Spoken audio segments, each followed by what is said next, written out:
자, 오늘 했던 내용 다시 보도록 하겠습니다. 문제 좀 어렵죠? 쉬웠어요?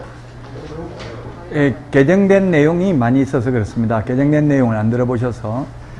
자, 그러면 오늘 했던 내용, 주택임대차보호법은 5월 11일부로 바뀐 내용, 최우선 면제 받는 금액이 올해 바뀌어서 기본서 같은 데는 반영이 안 돼 있죠?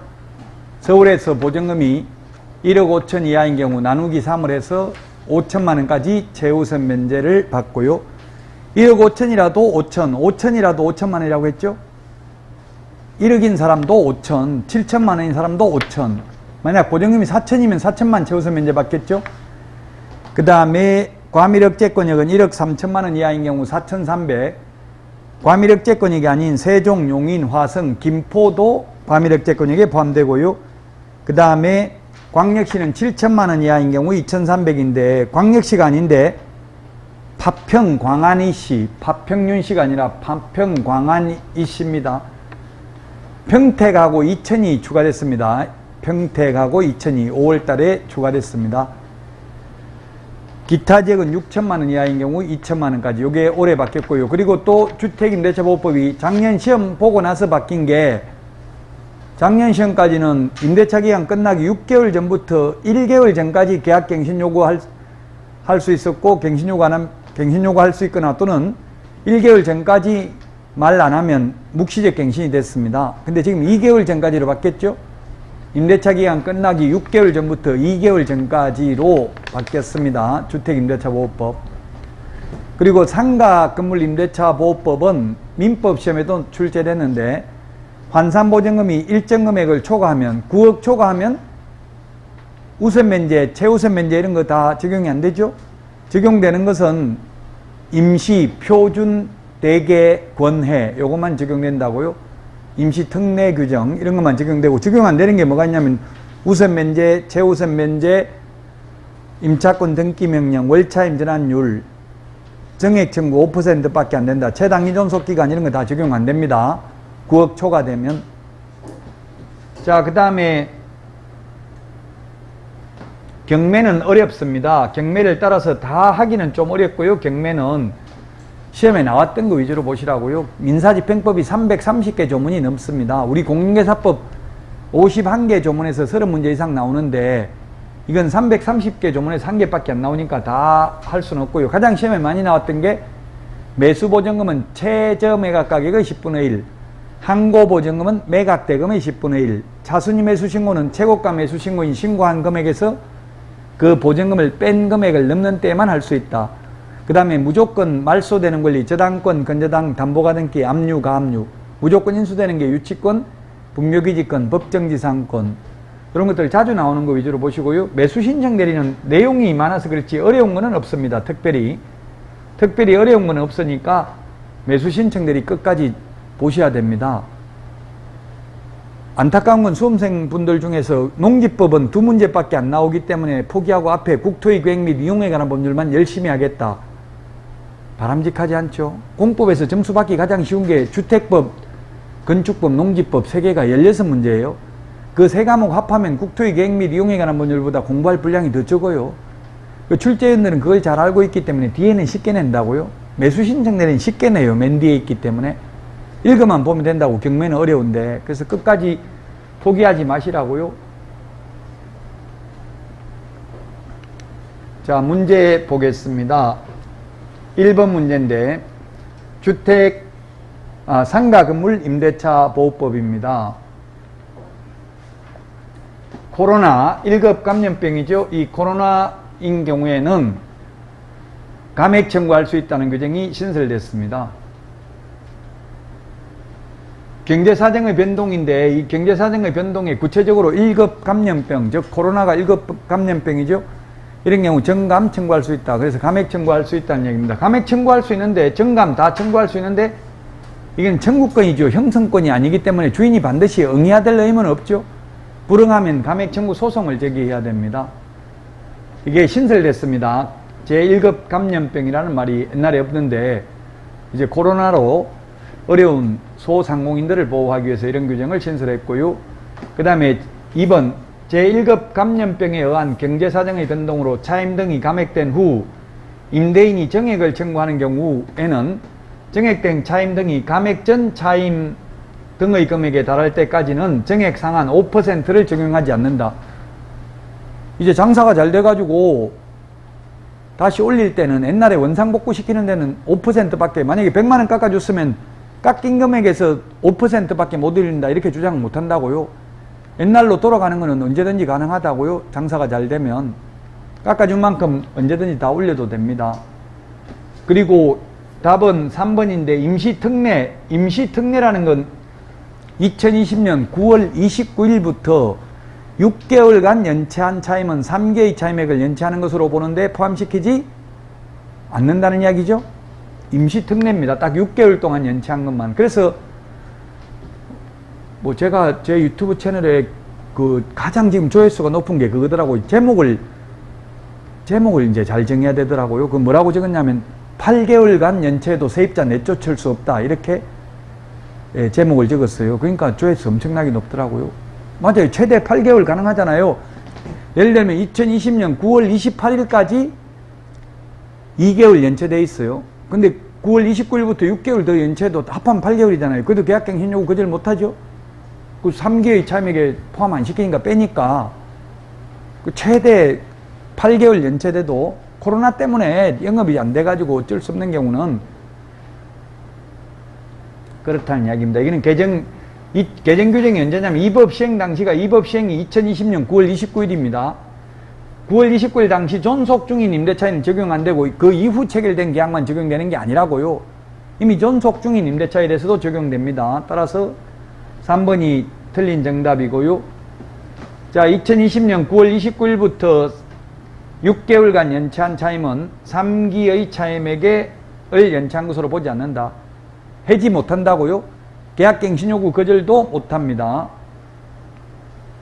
그 다음에 이게 특례기간 동안 임차인은 임대인에 대한 차임 지급 의무가 면제되는 것은 아니고 연체에 따른 지연이자 지급 의무도 발생한다.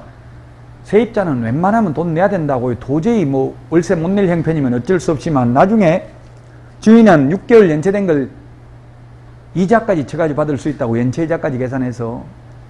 그러니까 세입자는 웬만하면 내야 된다고, 무조건 연체도 된다는 뜻은 아닙니다.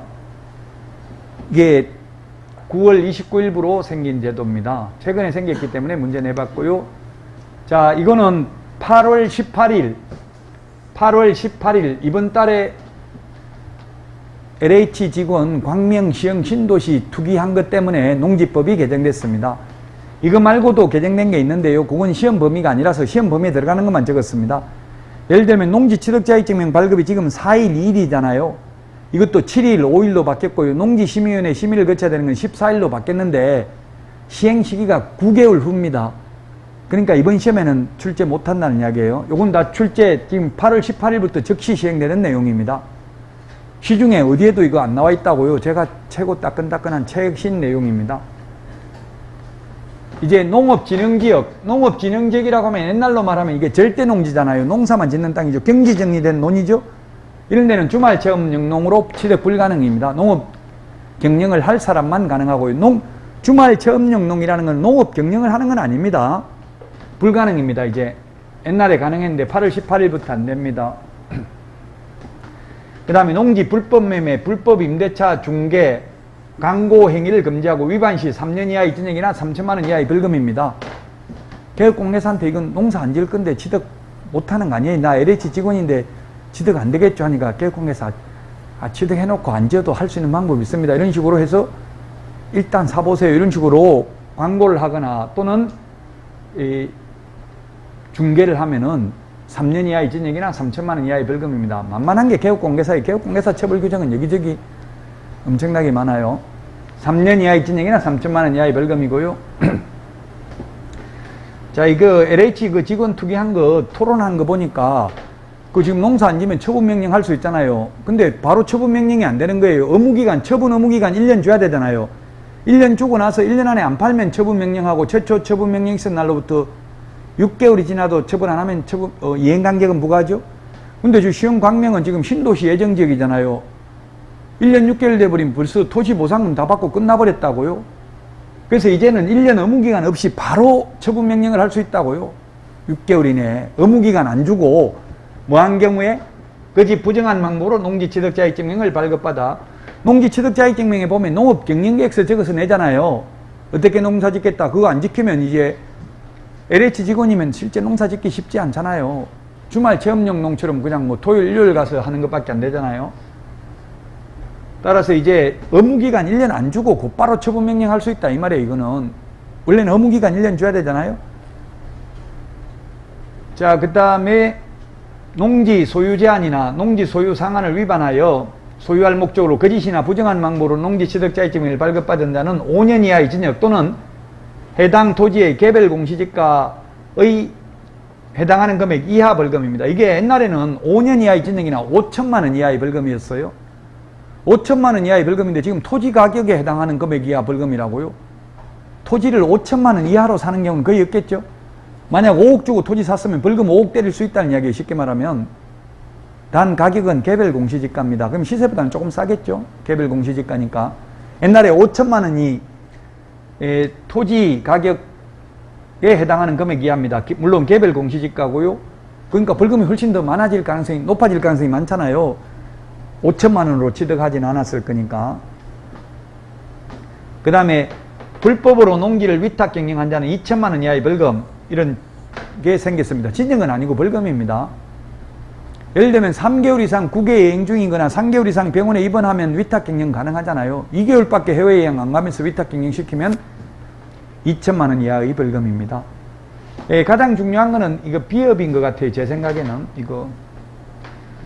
시장군수구청장은 처분명령을 받은 후 정당한 사유 없이 6개월 이내에 명령을 이행하지 않는 경우, 옛날에는 토지 가격의 100분의 20이었어요.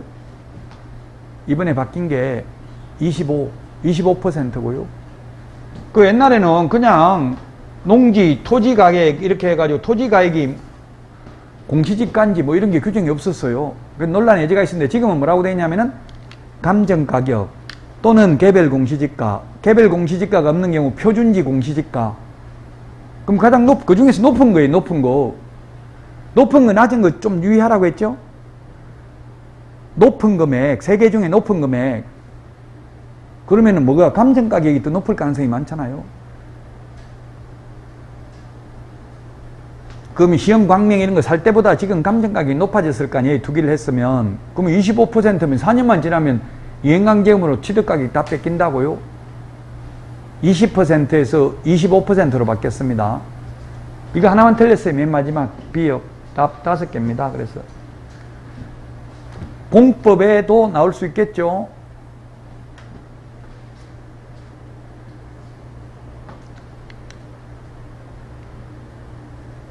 다음 주에도 이 문제 있을 수 있어요. 다음 주에도. 왜냐면 똑같은 문제 다시 풀어보면 또 틀린다고. 그래서 이게 바뀌었기 때문에 계속 왜 똑같은 문제 냈냐 이런 말 하지 말라고요. 또 이번 오늘 수업 안 되는 분도 있을 수 있기 때문에 다음 주에도 이 문제 내놨는지 안 내놨는지 정확하게 모르겠지만 냈을 수도 있다고 또. 그런데 정확하게 읽어봐야 돼. 그냥 답만 찍으면 안 돼요. 제가 1번 지문, 2번 지문 순서를 바꿨을 수도 있어요. 분묘기지권 요게 30회, 31회 요게 1번 지문 이게 2년 연속 출제됐어요. 작년, 재작년에 2년 연속. 이게 1번 이게 뭐냐 하면 쉽게 말하면 우리 장사 등에 관한 법률이 2001년 1월 13일부터 시행되는데 그 이후에 설치된 분묘는 분묘기지권 인정 안 되죠? 그러면 1995년도 설치한 거예요. 이게 판례가. 95년도에 설치했으면 2001년 1월 13일 현재는 20년이 안 지났잖아요. 그렇지만 지금 현재 20년이 지났다면 분묘기지권 주장할 수 있다고요. 법 시행 당시에는 20년이 안 지났지만. 또로서 1번 틀렸고요. 이게 또 지료 지급 이게 바뀌었잖아요. 4월 29일부로 바뀌었는데 점유하는 기간 동안 소수 견해, 대부분 이번에 그 판사들 중에서 소수 의견은 점유하는 기간 동안 지료를 지급할 의무가 있다고 주장한 분도 있어요. 지상권처럼 처음에 묘를 설치했을 때부터잖아요. 점유한 기간 동안 하면. 그럼 지금 예를 들면 100년 지난 묘도 있을 수 있잖아요. 그럼 100년 동안 지료 다 지급해야 되는 거예요. 그게 아니라 언제부터 청구한 때로부터 그 견해가 대부분 판사들 견해가 세 가지예요. 점유하는 동안 지료를 지급해야 된다. 그 다음에 분묘기지권을 시효 취득한 시점부터 지급해야 된다. 또 지급할 필요가 없다. 그 다음에 청구한 때로부터 지급해야 된다. 이게 네 가지 견해가 있는데 다수 견해는 청구한 때로부터 계산해서 지급해야 된다. 100년 설치했다고 100년 거 다 내놔야 되는 건 아니고요. 점유하는 기간 동안 X라고요. 청구한 때로부터 지급해야 된다. 그 이제 경매로 낙찰받으면 뭐 지료 청구 소송하고 바로 그 명도 소송도 하고 뭐 이 명도라 안 하고 보통 이게 분묘는 구리 소송이라고 하더라고. 구리가 뭐냐면 굴착 파내는 게 파내는 걸 이전하는 걸 구리 소송. 어쨌든 뭐 시험에는 구리 소송 이런 게 나오지는 않겠지만 구리라고 하더라고요. 자, 그 다음에 3번 쌍분이든 단분이든 새로운 분묘를 신설할 권능은 분묘기지권에 인정되지 않죠. 이미 설치되어 있는 분묘를 봉제사고 관리하는 데 필요한 범위 내에서 타인 토지를 사용할 수 있는 권리입니다. 4번이 답입니다. 사성이 조성되어 있다 해서 사성까지 미칠 수도 있고 안 미칠 수도 있다. 그래서 반드시 미치는 것은 아니다. 이 취지는 미칠 수도 있고 안 미칠 수도 있고 사회통념상 개별적인 분묘를 보고 판단해야 된다. 장사 등에 관한 법률에서는 개인묘지는 30제곱미터 이하, 법인묘지는 100제곱미터 이하, 종중, 문중묘지는 1000제곱미터 이하, 법인, 종중, 문중, 가족묘지 안에 들어가는 분묘 1기의 점유면적은 10제곱미터, 합장은 15제곱미터죠. 장사 등에 관한 법률은 이렇게 면적 제한이 있는데 분묘기지권은 면적 제한이 딱히 없고 사회통념상 개별적인 분묘를 보고 판단한다고요. 어디까지 미치는지는 지상권의 최단기 존속기간이면 이게 5년이잖아요. 특수공작물이니까 목조 건물 15년, 경관 건물 30년이죠. 근데 영구 무한히 존속된다. 따라서 4번이 정답이 되겠습니다.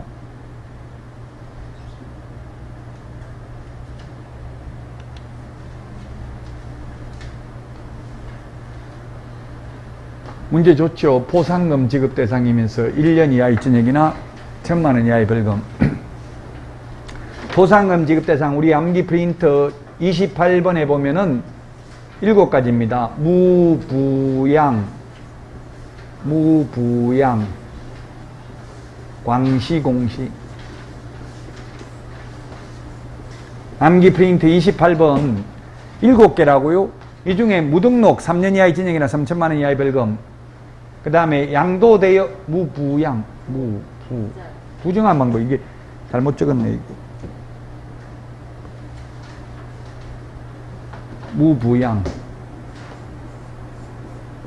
무부양, 광시, 공시. 무등록 3년에 3천만원, 부정한 방법 3년에 3천만원, 양도되어 1년에 1000만원이죠. 개업공개사가 아닌 자가 강고하면 1년 이하의 징역이나 1000만원 이하의 벌금. 시공시 이거는 부동산 거래 질서 교란 행위 3년 이하의 징역이나 3천만원 이하의 벌금이죠.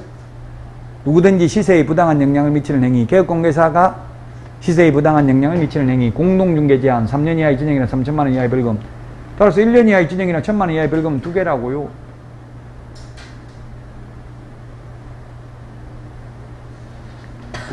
이거하고 2개죠?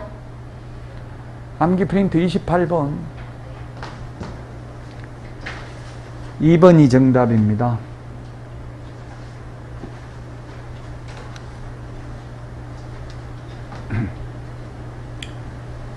틀린 것인데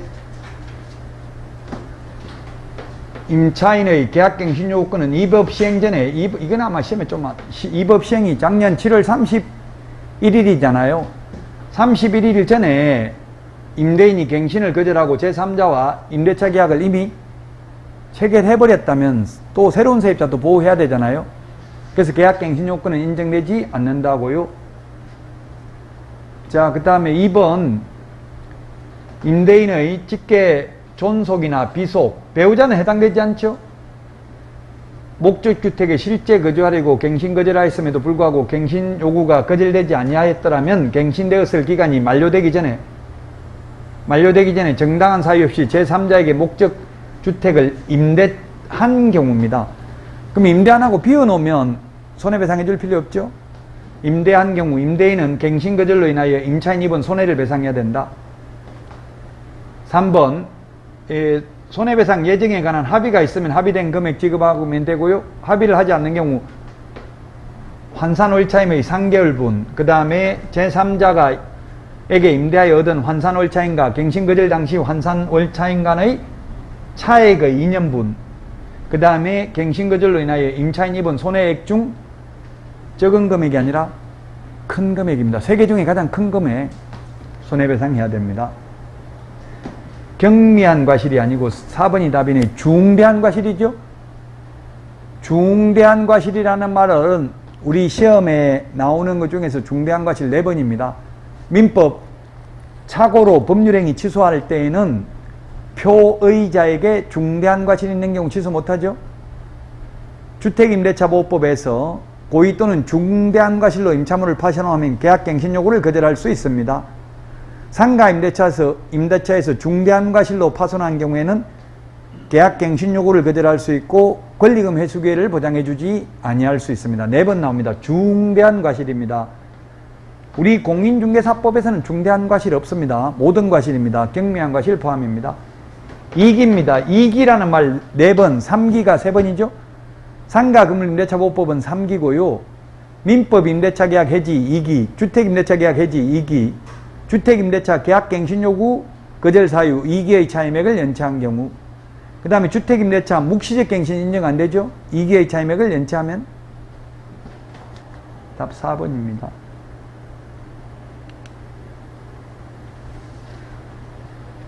이것도 지금 6월 1일 날 생겼기 때문에 시중에 있는 책에는 이 문제가 없습니다. 6월 1일 주택임대차 신고해야 되는 사항이잖아요. 임대차 계약 당사자의 성명, 주소, 주민등록번호, 외국인인 경우 외국인 등록번호 및 연락처 신고해야 되고요. 그 다음에 임대차 목적물의 소재지, 종류, 임대 면적 등 목적물 현황, 보증금 또는 월차임, 계약 체결일, 계약 기간, 그 다음에 계약갱신 요건 행사 여부, 계약을 갱신하는 경우, 이 계약갱신 요건 행사 여부를 꼭 물어봐야 돼요. 2년 계약 체결인데 어차피 2+2 4년 사는 줄 알고 주인이 아무 말 안 하고 가만히 있으면 또 4년 더 살 수 있다고 했죠. 원칙적으로. 2년은 묵시적 갱신 자동 연장되는 거고요. 자동 연장 끝나기 2개월 전까지 갱신 요구를 한번 행사하면 2년 더 연장된다고요. 그 다음에 답은 이게 비협이 틀렸습니다. 개업 공인중개사 인적사항은 들어가지 않습니다. 그래서 답은 5번인데요. 신고사항은 왜 그렇게 했어요? 주택임대차는 개업공개사가 신고 의무가 없죠? 시험에 과거에 토지거래 허가신청서에도 개업공개사 인적사항 안 들어간다 출제를 했어요. 토지거래 허가신청할 때도 개업공개사 인적사항 안 들어가요. 임대차 신고 의무는 누구한테 있다? 거래 당사자에게 있죠? 개업공개사에게는 해줄 수는 있지만 의무가 없어요. 그래서 개업공개사 인적사항은 들어가지 않는다고요? 시중에 있는 대한민국 어느 인쇄된 책에는 이런 문제 없습니다. 6월 1일 날 생겼기 때문에 우리 요약집에도 보면 비워놨잖아. 이게 나중에 적어 넣는다고 비워놨죠? 그 비워놓는데 이거 적어 넣으면 돼요. 5개 1기역부터 미연까지 임대차 계약 신고해야 되는 거.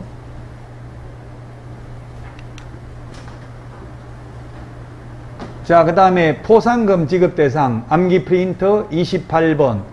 그 다음에 자진신고에도 과태료 감면받을 수 없는 거는 암기 프린터 47번에 있습니까? 6번에 있습니까? 빨리 펴보세요. 몇 번이에요? 47번에 있죠? 47번이 있습니까? 6개 있잖아요. 이 2개 다 해당되는 거예요. 자진신고해도 면제 감경이 되지 않는 것. 지금 이게는 포상금 지급 대상이네. 보니까 전부 다 포상금 지급 대상이죠. 이게 포상금 지급 대상이네. 포상금 지급 대상 이 중에서 자진신고해도 면제 감경 대상이 아닌 것은 니은하고 디귿 2개네요. 니은 2개, 디귿 2개. 니은 디귿이 뭡니까? 이거 3천만 원 이하의 과태료잖아요. 2개 다. 3천만 원, 암기 프린트 47번에 보면 3천만 원 이하의 과태료 3개 다 자인신고에도 면제 감경 대상이 아니죠?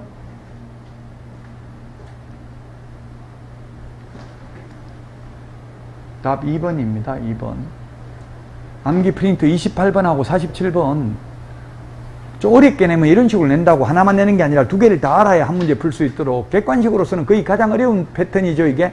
그것도 개수형까지 해가지고 객관식으로 낼 수 있는 가장 어렵게 낸 문제라고, 이런 게. 답 2번이고요.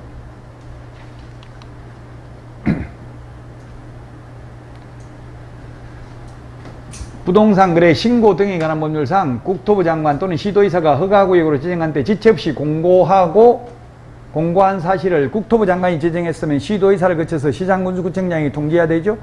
시도의사가 지정했으면 국토교통부 장관에게도 통지를 해야 되고요. 시장군수구청장이 통지해야 되는데, 허가구역의 지정기간, 그 다음에 토지 소재지, 지번, 지목, 허가구역 내의 토지의 면적, 용도, 지역, 허가구역에 대한 축척 5만 분의 1 또는 2만 5천 분의 1의 지적도 임야도가 아니라 지형도입니다. 지형도.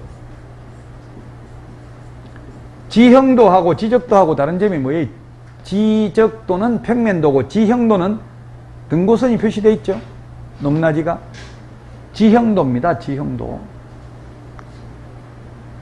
이 문제는 이게 뭐 그렇게 중요하진 않는데 한 번쯤 충격받고 좀 찾아보시라고요. 이게 옛날에 국토의 구획 및 이용에 관한 법률에 있던 내용입니다. 2017년부터 부동산 거래 신고 등에 관한 법률에 나왔고요. 허가 면제 대상 토지 면적, 이것도 공고해야 될 사항입니다. 4번이 정답이 되겠습니다. 주택 임대차 신고, 보증금 차임 등 거짓으로 신고한 자는 포상금 받을 수 있습니다. 포상금 지급 대상 6가지. 포상금 지급 대상 6가지죠. 암기 프린트 28번에 밑에 있잖아요. 밑에. 주택 임대차 신고 거짓으로 해도 포상금 지급 대상이고요. 그 다음에 자진 신고하면 이거는 면제 감경 대상이 됩니다. 임대차 신고 거짓으로 한 경우는. 임대차 신고를 거짓으로 한 경우는 암기 프린트 47번 예외 6가지에 없잖아요, 이거. 자진 신고하면 면제 감경 대상 됩니다. 2001년 6월 1일 이후 최초로 체결된 계약 또는 변경된 임대차부터 적용합니다. 그 변경인데 다만 기간만 변경하고 보증금이 그대로인 경우는 신고할 필요 없어요. 2년 더 연장되는데 기간만 연장되고 차임이나 보증금이 변동이 없다면 신고 안 해도 된다고요. 자, 그 다음에 광역시 경기도 관할구역에 있는 군 외의 군지역은 신고 대상이 아니다. 예, 인천광역시 옹진군 강하군, 대구광역시 달성군, 울산광역시 울주군은 신고해야 되죠. 그 외에 경기도나 광역시가 아닌 지역에 있는 군지역은 신고 대상 아닙니다. 그 다음에 보증금은 6천만원 초과, 월차임은 30만원 초과하면 둘 중에 하나 하면 신고해야 되죠. 제주도 전부 다 신고해야 되고요. 세종특별자치시 전부 신고해야 됩니다. 시지역 전부 해야 된다고요. 군지역은 안 하는데 경기도 있는 군, 가평군, 청평군 해야 되죠. 경기도나 광역시에 있는 군은 신고해야 됩니다. 5번이 정답입니다. 주택법이 아니라 주택임대차보호법이라고 했어요. 차이점이 뭐냐면 주택임대차보호법은 실제 사용 용도잖아요. 그래서 생활형 숙박시설이나 오피스텔도 실제 주택으로 임대했으면 신고해야 된다고요. 보증금이 6천만원 초과하거나 월차임 30만원 초과하면. 근데 우리 주택 취득 자금 조달 계획할 때 주택은 주택법상 주택이기 때문에 오피스텔이나 생활형 숙박시설을 취득했을 경우는 취득 자금 조달 계획 제출할 필요 없죠. 주택 취득 자금 조달 계획은 5번이 정답이 되겠습니다.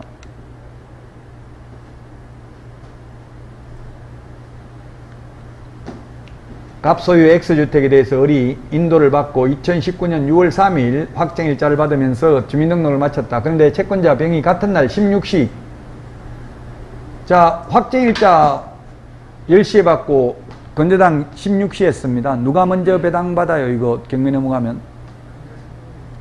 만약에 전입신고를 먼저 하고 확정일자만, 이게 지금 2019년 6월 2일 날 전입신고하고 이사하고 3일 날 확정일자 받고 건재당도 3일이라면 둘이가 동순이죠. 안분배당이죠. 근데 뭡니까? 지금 인도를 받고 확정일자를 받으면서 주민등록을 마쳤다. 그럼 같은 날 다 했다는 뜻으로 봐야 되겠죠? 확정일자 받으면서 주민등록 마쳤다 했으니까 당일이잖아요. 당일. 보통은 현실적으로는 이사하고 전입신고하고 확정일자 받고 주로 같은 날 다 이루어지고 있잖아요. 근데 그날 주인이 대출을 받아버린 거예요. 오후에 4시에. 그럼 건재당이 선순위죠? 왜냐하면 확정일자는 당일날 받았지만은 계약력이 그 다음날 생기니까. 그래서 이거는 6월 4일 오전 0시에 우선 면제 효력이 있습니다. 옳은 것이네요. 을이 건재당권 실행을 경매 매각된 경우 을은 매수인에게 대항할 수 있다. 후순위니까 대항 못하죠. 그 다음에 병 또는 정 누구든 건재당권을 실행하여 X주택이 경매로 매각된 경우 매각으로 인하여 을 임차인은 소멸한다. 임차권은. 네, 이게 맞습니다. 말소 기준 권리보다 뒤에 있으면 후순위 권리자가 경매 신청해도 말소된다 했잖아요. 무조건. 또 재당권, 건재당권, 담보가등기, 압류가 압류는 순위와 상관없이 무조건 말소됩니다. 정은 뭡니까? 그 다음날 16시니까 이거는 임차권보다 후순위죠? 임차권은 그 다음날 오전 0시에 우선 면제 효력이 생기잖아요. 지금 답 2번이고요. 배당 요구를 하면 병과 정보다 우선하여 보증금 전액을 배당받을 수 있다. 병이 문제였죠. 병이 문제였고 정이 그 뒤에 있네. 병정. 정보다는 먼저 받는데 병보다는 먼저 못 받죠. 병보다 후순위잖아요. 지금 임차권이. 요거는 기출 문제입니다.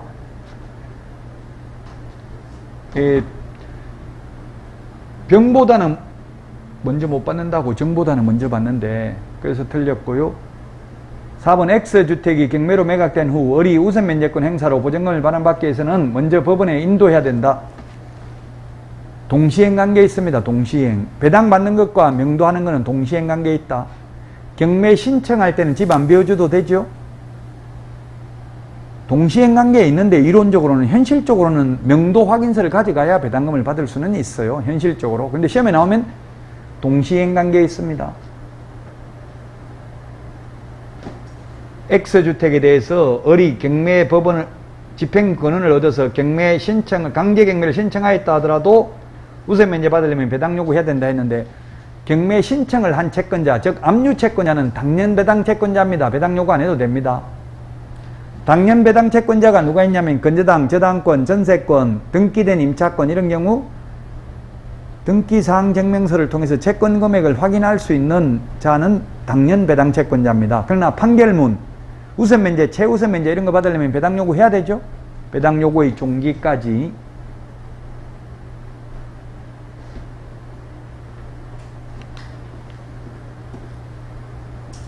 매수 신청 대리 민사집행법 설명 틀린 것은 했는데 유치권은 인수되기는 하는데 단 경매 신청 기입 등기 전까지 점유하고 있어야 된다 했죠. 경매 신청 기입 등기 전까지 점유하고 있어야 됩니다. 경매 개시 결정 기입 등기 마쳐진 후에 점유하고 있으면 유치권 주장 못한다고요. 대항 못한다고요. 매수인에게. 기출문제입니다. 이거 2번 차순위 매수 신고 2등은 최고가 매수 신고인이 신고한 금액에서 그 보증금을 뺀 금액을 넘는 때에만 할 수 있다고 했죠. 넘지 않는 때가 아니라 넘는 때에만. 왜 그렇게 했어요? 1등 해놓고 보증금 안 내면 2등에게 팔아도 1등이 안 낸 보증금 1등이 내놓은 보증금 안 돌려주면 그 보증금하고 2등이 써낸 금액하고 합하면 어차피 1등에게 파는 거나 마찬가지죠. 보증금을 뺀 금액을 넘는 때입니다. 아까도 이야기했죠. 이게 보증금을 다 낸 때에 소유권을 취득한다. 등기 없어도 앞에 문제풀이 할 때 촉탁한 때에는 소유권 취득한다. X 돈 다 낸 때에 취득합니다. 4번 재매각 절차에서 전 매수인은 매수 신청을 할 수 없습니다. 금반환의 원칙에 의해서 보증금을 돌려줄 것을 요구하지도 못한다. 왜냐하면 보증금만 걸어놓고 잔금 안 내고 또 재매각 절차에서 보증금만 걸어놓고 잔금 안 내고 이러면 계속 경매 절차가 지연되겠죠. 고의로 경매 절차를 지연시키는 걸 방지하기 위해서 한번 보증금만 걸어놓고 잔금을 안 냈으면 재매각 절차에서는 다시 매수 신청을 할 수 없습니다. 경매 이해 안 되는 거는 지금 넘어가야 돼. 이해 안 되는 걸 집착할 필요는 없죠. 이해 안 되면 넘어가고 또 다음에 문제 풀 때 갑자기 이해될 수도 있고 그래요.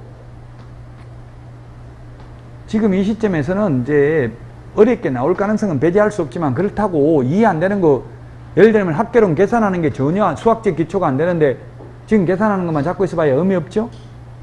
지금은 포기할 거는 포기해야 돼. 이제 모르는 거는 도저히 해도 모르는 거는 포기해야 돼. 공인중개사법에서 좀 어렵다면 이게 경매 파트가 그래. 경매 파트는 민법 지식이나 이런 거 등기법이나 이런 게 조금 바탕이 돼 있어야 되죠. 단순히 암기하기는 좀 어려운 부분이 있다고 경매 부분은.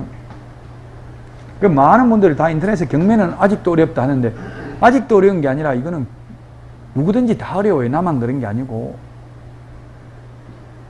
후순위 저당권자가 경매 신청했다 하더라도 매각부동산 위의 모든 저당권, 건저당, 압류, 가압류, 담보가등기는 무조건 5개는 말소된다고요. 무조건 인수되는 게 유치권, 분묘기지권, 법정지상권. 단 유치권은 경매 신청 기입 등기 전까지 점유는 하고 있어야 됩니다.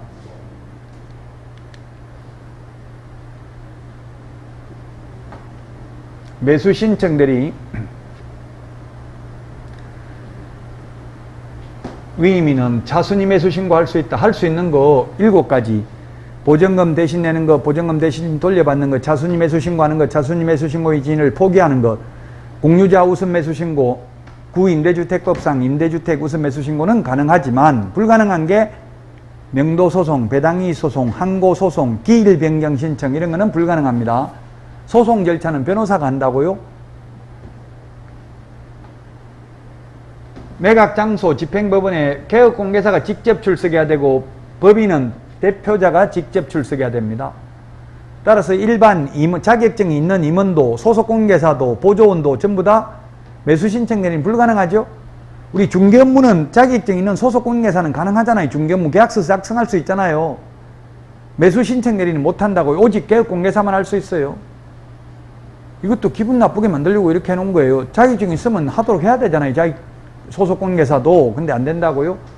따라서 매수신청 대리 실무교육은 오직 법인인 경우 대표자만 받는다. 개업공개사만 받고 임원들은 받을 필요 없다.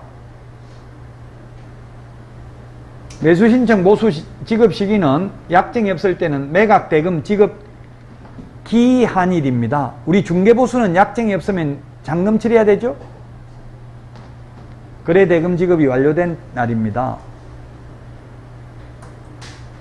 자, 그 다음에 4번에 이전한 경우 사무소 이전 신고는 경매든 즉 매수신청 대리든 중개업이든 다 옮기고 나서 10일 이내에 신고하면 되는 게 똑같아요. 우리 주민등록 옮기는 거하고 똑같다고요. 옛날에 주민등록 옮기려면 미리 전출신고하고 전입신고 했잖아요. 요즘 전입신고만 하죠. 마찬가지로 이전 후 등록관청 매수신청 대리는 이전 후 지방법원장에게 신고하면 됩니다. 매수신청들이 업무정지는 1월 이상 6개월이 아니라 2년 이하. 중개사무소는 6월 이하죠. 매수신청 대리하고 중개업하고 비교를 좀 해야 된다고요. 확인 설명해야 되는 것도 차이가 있잖아요. 매수신청 대리는 경제적 가치, 인수되는 권리, 유치권, 분묘기지권 설명해야 되는데 중개상물 확인 설명은 취득 관련 조세 설명해야 되잖아요. 중개사무소 개설 등록 처분 통지는 7일, 매수신청 대리인 등록은 14일. 이렇게 차이 나는 부분을 좀 주의하시라고요. 중개사무소 개설 등록은 등록관청, 매수신청 대리인 등록은 지방법원. 그리고 우리 공인중개사법에서는 자격취소, 등록취소, 지정취소는 청문을 하는데 매수신청 대리인 등록 취소는 청문을 하지 않고 10일 이상 기간을 정하여 구술 또는 서면에 의한 의견 진술 기회를 부여해야 됩니다. 차이 나는 거 꼭 기억하시고요. 성공을 하는 사람들은 부와 명예를 얻는데 성공하는 게 아니라 끊임없이 버티는 데 성공을 하는 것이다. 버티는 게 중요하다고. 이제 2달밖에 안 남았잖아요. 지금부터 집중력을 발휘해야 된다고요. 자, 건강관리 잘 하시고 다음 주 9시 반까지 오셔야 됩니다. 9시 반에 문제 풀어가지고 10시 반부터 해설 강의 하도록 하겠습니다. 수고하셨습니다.